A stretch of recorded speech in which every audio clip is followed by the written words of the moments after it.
Εκείνο τον καιρό, καθώς έφτασε ο Ιησούς στην περιοχή των Γαδαρινών, τον συνάντησε κάποιος άνδρας από την πόλη που είχε μέσα του δαιμόνια από πολύ καιρό. Ρούχο δεν ντυνόταν, ούτε έμενε σε σπίτι, αλλά ζούσε στα μνήματα. Όταν είδε τον Ιησού, έβγαλε μία κραυγή, έπεσε στα πόδια του και του είπε με δυνατή φωνή: «Τι δουλειά έχεις εσύ με εμένα, Ιησού, Υιέ του ύψης του Θεού? Σε παρακαλώ, μη με βασανίσεις». Αυτά τα είπε γιατί ο Ιησούς είχε διατάξει το δαιμονικό πνεύμα να βγει από τον άνθρωπο. Από πολλά χρόνια τον είχε στην εξουσία του και για να τον συγκρατήσουν τον έδαιναν με αλυσίδες και του έβαζαν στα πόδια σιδερένια δεσμά. Εκείνος όμως έσπαζε τα δεσμά και το δαιμόνιο τον οδηγούσε στις ερημιές. Ο Ιησούς τον ρώτησε: «Ποιο είναι το όνομά σου?» Εκείνος απάντησε: «Λεγεών», γιατί είχαν μπει μέσα του πολλά δαιμόνια.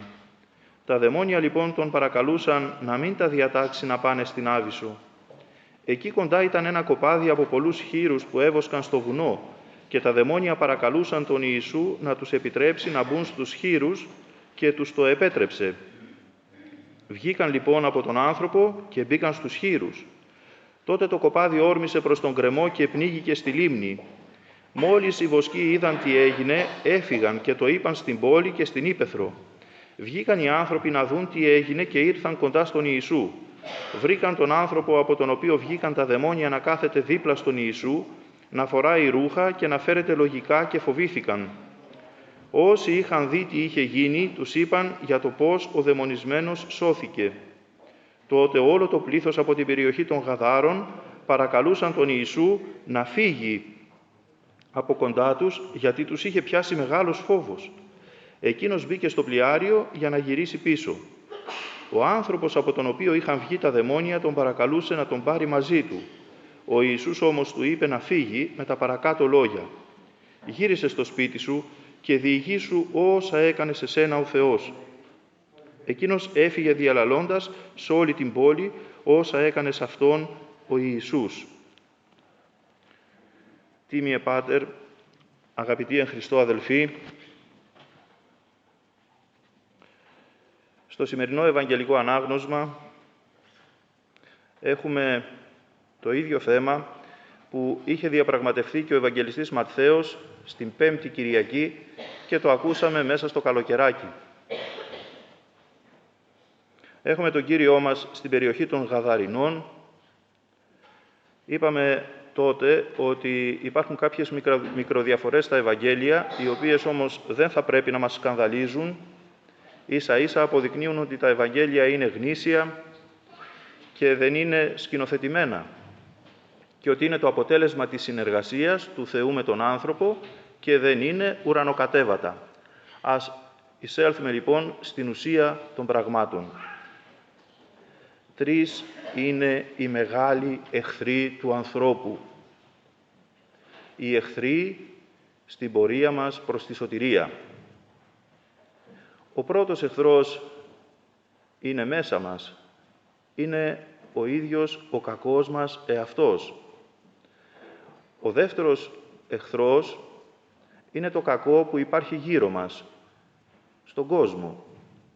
Και ο τρίτος εχθρός, ο πιο μεγάλος και ο πιο φοβερός, είναι ο διάβολος. Και στο κακό που υπάρχει μέσα μας, στον εγωισμό μας, πάλι αυτός έρχεται και κάνει κουμάντο. Και στον κόσμο, επίσης, αυτός είναι που τον δηλητηριάζει. Είναι γραμμένο στο Ευαγγέλιο «Ο κόσμος κοίται εν το πονηρό». Με τον τρίτο λοιπόν και μεγαλύτερο εχθρό μας έχει να κάνει το σημερινό Ευαγγέλιο. Έρχεται ο Κυριός μας στην περιοχή των Γαδαρινών και βρίσκει έναν άνθρωπο ο οποίος είχε δαιμόνια. Θα σταθούμε σε κάποιες λέξεις και φράσεις κλειδιά της σημερινής Ευαγγελικής περικοπής, γιατί ο χρόνος είναι ιδιαίτερα περιορισμένος, αλλά και για να μην σας κουράσουμε. Είχε λοιπόν δαιμόνια. Είναι οι περιπτώσεις εκείνες κατά τις οποίες Το ακάθαρτο πνεύμα υπησέρχεται στον άνθρωπο και κατοικεί σε αυτόν. Έχουμε δηλαδή κατοχή του ανθρώπου από το ακάθαρτο πνεύμα. Ευτυχώς η πρόνοια του Θεού δεν επιτρέπει και η αγάπη Του και περιορίζει αυτές τις περιπτώσεις.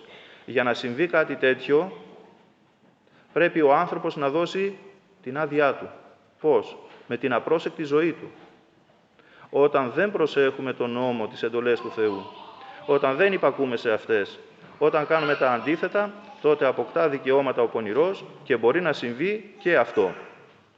Το οποίο πρέπει να το διαχωρίσουμε από κάθε μορφή σχιζοφρένειας. Δεν είναι τρέλα, άλλο πράγμα είναι η τρέλα. Είναι αρρώστια του μυαλού. Εδώ μιλάμε για κατοχή του ανθρώπου από το ακάθαρτο πνεύμα. Ο άνθρωπος αυτός μπορεί να είναι λογικότατος, μπορεί να έχει τη δουλειά του, την επιχείρησή του, αλλά δυστυχώς όταν συμβεί αυτό, τυραννιέται. Για το πώς τυραννιέται, μας λέει ο σημερινός Ευαγγελιστής Λουκάς. Ότι ήταν, λέει, δεν ζούσε στο σπίτι,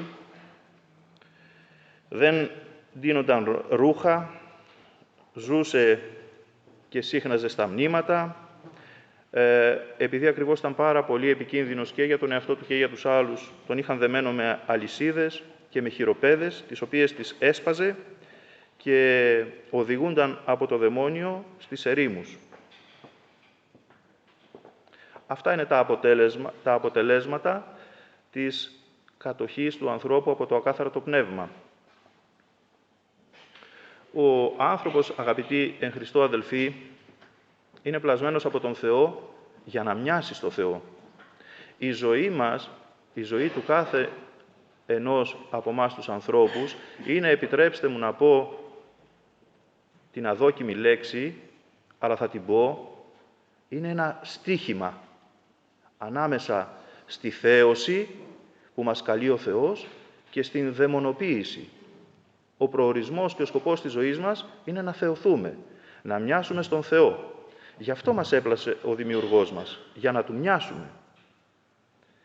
Δυστυχώς όμως, αν εμείς δεν θέλουμε αυτό, μπορεί να συμβεί και το εντελώς αντίθετο. Δηλαδή, μπορεί να καταλήξουμε εκεί όπου δεν πρέπει και όπου δεν θέλει ο Θεός να καταλήξουμε. Έρχεται λοιπόν ο Κύριος μας στο σημερινό Ευαγγέλιο να θεραπεύσει τον άνθρωπο από αυτόν τον μεγάλο εχθρό και ανίκητο από μας εχθρό. Καθώς τον πλησιάζει, ακούει τον δαιμονισμένο, δηλαδή για την ακρίβεια, ακούει τα δαιμόνια που υπήρχαν μέσα του να του λένε, να λένε στον Κύριό μας, τι εμεί και εσύ, τι υπάρχει ανάμεσά μας, Ιησού Υιέ του Θεού του υψίστου. Δηλαδή, τι σχέση μπορούμε να έχουμε να έχεις εσύ με εμάς, γιατί έρχεσαι προς το μέρος μας. Σε παρακαλούμε, μη μας βασανίσεις. Θα σταθούμε λίγο σε αυτά τα λόγια, σε αυτή τη φράση και βλέπουμε ότι πρώτα απ' όλα το ακάθαρτο πνεύμα ομολογεί την ακοινωνισία του με τον Θεό. Δηλαδή δεν θέλει και δεν έχει καμία σχέση με τον Θεό. Ενώ εμείς σε κάθε Θεία Ευχαριστία είμαστε προσκαλεσμένοι από τον Κύριό μας Ιησού Χριστό στο μεγαλύτερο των μυστηρίων που είναι η Θεία Κοινωνία. Δηλαδή να κοινωνήσουμε μαζί Του. Ο Χριστός μας, ο Θεός μας, μας προσφέρει το ίδιο Του το σώμα και το αίμα για να το κοινωνήσουμε. Άρα λοιπόν η κοινωνία είναι που θέλει ο Θεός, η ακοινωνισία με τον Θεό είναι αυτή που ομολογεί ο διάβολος. Λέει στη συνέχεια «σε παρακαλώ» ή μάλλον πριν από το «σε παρακαλώ» λέει το εξής «Ιησού Υιέ του Θεού, του υψίστου». Δηλαδή βλέπουμε από τον διάβολο να ακούγονται και αλήθειες και ψέματα. Ομολογεί και αλήθειες. Αλήθεια είναι αυτό, είναι η ορθή πίστη, ότι ο Ιησούς είναι ο Υιός του Θεού, του υψίστου. Όμως αμέσως μετά λέει, σε παρακαλώ μη με βασανίσεις. Αναμειγνύει στην αλήθεια και το ψέμα. Και όταν στην αλήθεια βάλουμε και λίγο ψέμα, τότε η αλήθεια δεν είναι αλήθεια, αλλά είναι δηλητήριο. Επί παραδείγματι, αν σε ένα ποτήρι κρασί στάξουμε μόνο μία σταγόνα δηλητήριο, τι θα είναι? Δεν χρειάζεται να βάλουμε ισόποση ποσότητα δηλητηρίου, 1:1. Σε ένα ποτήρι κρασί, μία σταγόνα δηλητηρίου, τι θα είναι? Δεν θα είναι κρασί, θα είναι δηλητήριο. Ποια είναι τα ψέματα, ποιο είναι το ψέμα που λέει ο διάβολος εδώ, που διαβάλλει ακριβώς, γι' αυτό ονομάζεται διάβολος, γιατί διαβάλλει, δηλαδή συκοφαντεί. Και πρώτον απ' όλα ποιον συκοφαντεί? Τον ίδιο το Θεό. Τι του λέει? Μη με βασανίσεις, μη με βασανίσεις. Στην φωνή του Κυρίου που κρατάτε στα χέρια σας, αγαπητοί εν Χριστώ αδελφοί, υπάρχει ο τίτλος πολύ εύστοχος και πολύ επιτυχημένος. Ο Χριστός μας είναι σωτήρας ή βασανιστής? Ποιος είναι λοιπόν αυτός που θα τον βασανίσει? Ο Χριστός. Ο Χριστός είναι βασανιστής? Είναι δυνατόν να είναι και σωτήρας και βασανιστής? Είναι δυνατόν να είναι και καλός και κακός? Να είναι και αγάπη και μίσος μαζί? Δεν είναι. Άρα λοιπόν ο διάβολος εδώ, όταν λέγει προς τον Κύριό μας ότι είναι βασανιστής, προφανώς και δεν λέει αλήθεια. Προφανώς και λέει ψέματα. Προφανώς και συκοφαντεί τον Κύριό μας, τον Κύριο και Θεό. Τι είναι αυτό που τον κάνει? Τι είναι αυτό που κάνει και τον διάβολο, αλλά και όλους εμάς τους ανθρώπους, όσοι παρεκκλίνουμε από τον Θεό και απομακρυνόμαστε από τον Θεό, να μην τον αισθανόμαστε όπως πραγματικά είναι? Γιατί τι είναι πραγματικά ο Θεός μας? Αγάπη είναι. Και μόνον αγάπη. Είναι, θα λέγαμε, μια βλάβη του αισθητήρα. Δηλαδή, ο αισθητήρας ο δικός μας δεν αντιλαμβάνεται τα πράγματα έτσι όπως είναι, δεν αντιλαμβάνεται την αγάπη του Θεού προς εμάς και το φως, και την αντιλαμβάνεται αλλιώς, διαφορετικά, διεστραμμένα. Ένα μόνο παράδειγμα, όσοι από εσάς, από εμάς, έχουμε γίνει αυτόπτες και αυτοίκοοι μάρτυρες σε περιπτώσεις δαιμονισμένων ανθρώπων, γιατί αυτά υπάρχουν και σήμερα, δεν ήταν μόνο το καιρό εκείνο, άσχετα αν μερικοί δεν τα παραδέχονται, και είναι χαρακτηριστικό αυτό που διαβάσαμε προλίγου, ότι αυτός ήταν δεμένος με αλυσίδες, τις οποίες τις έσπαγε. Τον είχαν δέσει οι άνθρωποι ακριβώς για να τον ελέγχουν. Αυτές οι αλυσίδες είναι κυριολεκτικές στην περίπτωση του δαιμονισμένου, μπορεί να είναι όμως και μεταφορικές στην περίπτωση εκείνου του ανθρώπου, ο οποίος ενώ είναι χειροπόδαρα δεμένος από τον πονηρό, πώς? Με τα πάθη του, με τις αδυναμίες του, με τις αμαρτίες του, ενώ δεν το καταλαβαίνει. Και μπορεί να νιώθει και να λέει ότι δεν υπάρχει ο διάβολος, την ίδια στιγμή που είναι χειροπόδαρα δεμένος από τον διάβολο. Κλείνει αυτή η παρένθεση. Όσοι λοιπόν από εμάς γίναμε αυτόπτες και αυτοίκοοι μάρτυρες σε περίπτωση δαιμονισμένων, ακούμε το ακάθαρτο πνεύμα την ώρα που το σταυρώνει με τον τίμιο σταυρό ο ιερέας, τι να λέει? Μεκές. Είναι αυτό που λέγαμε προηγουμένως για την βλάβη του αισθητήρα.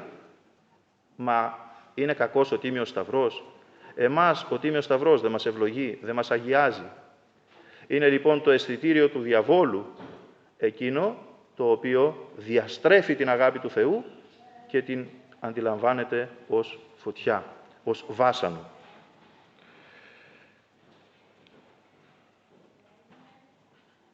Παρακαλεί λοιπόν το ακάθαρτο πνεύμα, σημαίνει λοιπόν ότι υποτάσσεται, ότι δεν μπορεί να τα βάλει με το δημιουργό, αναγνωρίζει την αδυναμία του και ζητάει άδεια. Αφού ιστορεί στη συνέχεια ο Ευαγγελιστής Λουκάς πως το ρωτάει ο Κύριος μας το όνομά του και αυτό αποκρίνεται λεγεών, δηλαδή ήταν πάρα πολλά, δεν ήταν ένα τα δαιμόνια, ήταν πάρα πολλά αυτά που είχαν καταλάβει αυτόν τον δύστιχο άνθρωπο, τον δυστυχισμένο άνθρωπο. Αφού λοιπόν ο Κύριος δίνει εντολή να εξέλθουν από τον άνθρωπο, πρέπει εδώ να επισημάνουμε ότι το να μπει μέσα το ακάθαρτο πνεύμα, όπως είπαμε, είναι υπόθεση δική μας. Δηλαδή, εάν ο άνθρωπος με τις μεγάλες αμαρτίες του δώσει δικαιώματα στον πονηρό, αυτός μπορεί και να εισέλθει, εάν το επιτρέψει ο Θεός. Το να βγει όμως δεν είναι καθόλου εύκολο. Ας μην έχουμε υπόψη ταινίες και λοιπά, εξορκιστές και τέτοια, δεν είναι έτσι τα πράγματα, δεν πατάμε ένα κουμπί για να βγει, αλλά όπως ο ίδιος ο Κύριος μας λέει στο Ευαγγέλιό του και το ακούσαμε τις προηγούμενες Κυριακές, όταν μάλωσε τους μαθητές του που δεν μπόρεσαν να τα βγάλουν τα δαιμόνια, λέει αυτό το γένος δεν φεύγει παρά μόνο εν προσευχή και νηστεία. Θέλει λοιπόν πολύ αγώνα πνευματικό, θέλει κάθαρση, θέλει ταπείνωση, θέλει εξομολόγηση, θέλει Θεία Κοινωνία και αν επιτρέψει ο Κύριος να βγει. Ο Κύριος μας λοιπόν εδώ δείχνει ότι είναι ο μόνος λυτρωτής και σωτήρας μας. Ο μόνος ο οποίος μπορεί να λυτρώσει τον άνθρωπο από αυτόν τον παγκάκιστο εχθρό, τον αρχαίο εχθρό της σωτηρίας μας. Βγάζει λοιπόν τα δαιμόνια από τον άνθρωπο και αυτά τον παρακαλούν να εισέλθουν, να μην πάνε στην Άβυσσο, εκεί δηλαδή όπου είναι ο τόπος όπου θα καταλήξουν, αλλά να μπουν σε ένα κοπάδι γουρουνιών. Και ο Κύριος πραγματικά δίνει την άδεια να μπουν σε ένα κοπάδι γουρουνιών. Γιατί το κάνει αυτό? Για πολλούς λόγους. Πρώτα απ' όλα, για να δουν οι άνθρωποι το τέλος. Τι πραγματικά θα επακολουθήσει. Τι λέει στη συνέχεια ο Ευαγγελιστής? Τα γουρούνια όρμησαν σε ένα γκρεμό και γκρεμίστηκαν. Να λοιπόν τι προκαλεί ο διάβολος. Ποιο είναι το έργο του. Ποιος είναι ο σκοπός του.